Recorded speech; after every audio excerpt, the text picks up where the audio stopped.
ನಮಸ್ತೆ ಸ್ನೇಹಿತರೆ. ಜೇನು ಕೃಷಿ ಮಾಡುವುದು ಅತ್ಯಂತ ಸೂಕ್ಷ್ಮ ಹಾಗೂ ನಾಜೂಕಾಗಿ ಮಾಡುವಂತ ಕೆಲಸ. ಜೇನು ನೊಣಗಳಿಗೆ ಯಾವುದೇ ತೊಂದರೆ ಅಡಚಣೆ ಆಗಬಾರದು ಎಂಬುದು ನಮ್ಮ ಉದ್ದೇಶ. ನನ್ನ ಕೈಯಲ್ಲಿ ಒಂದು ಜೇನು ನೊಣಗಳು ತುಂಬಿರುವಂತ ಒಂದು ಫ್ರೇಮ್ ಇದೆ. ನಾನು ಪೆಟ್ಟಿಗೆಯಿಂದ ಇನ್ನೊಂದು ಎರಿಯನ್ನು ತೆಗೆಯಬೇಕಾದರೆ ಈ ಎರಿಯನ್ನು ಹಿಡಿದುಕೊಳ್ಳಲು ನನಗೊಂದು ಸಹಾಯ ಬೇಕಾಗಿರುತ್ತದೆ. ಅತ್ಯಂತ ಸರಳವಾಗಿ ಎರಿಯನ್ನು ಹಿಡಿದಿಟ್ಟುಕೊಳ್ಳಲು ಈ ಆಂಗ್ಲರ್ ಸಹಾಯ ಮಾಡುತ್ತದೆ. ಒಂದು ಆಂಗ್ಲರ್ ಮಾಡಿಕೊಂಡಿದ್ದೇನೆ ವೆಲ್ಡಿಂಗ್ ಶಾಪಿನಲ್ಲಿ.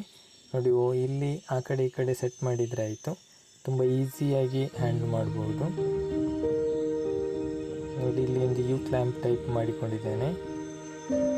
ಒಂದು ಲೆಂತ್ ಅಂದಾಜು ಒಂದು 3/4 ಫೀಟಿನಷ್ಟು ಲೆಂತ್ ಇದ್ರೆ ಆಯಿತು. ಇಲ್ಲಿ ನೋಡಿ ಎಷ್ಟು ಈಸಿಯಾಗಿ ಲಾಕ್ ಆಗುತ್ತದೆ ನೋಡಿಕೊಳ್ಳಿ. ತುಂಬ ಸರಳವಾದ ವಿಧಾನ ಇದೊಂದು, ನೀವು ಯೂಸ್ ಮಾಡಿಕೊಳ್ಳಿ. ನನ್ನ ಜೇನು ಕೃಷಿಯ ಸಂಪೂರ್ಣ ಅನುಭವ ಕಥನಗಳನ್ನು ಈ ಯೂಟ್ಯೂಬ್ ಚಾನಲಲ್ಲಿ ಹಂಚಿಕೊಳ್ಳಲು ನಾನು ಇಷ್ಟಪಡುತ್ತೇನೆ. ಹಾಗಾಗಿ ನನ್ನ ಈ ಯೂಟ್ಯೂಬ್ ಚಾನಲನ್ನು ಸಬ್ಸ್ಕ್ರೈಬ್ ಮಾಡುವುದನ್ನು ಮರೆಯಬೇಡಿ.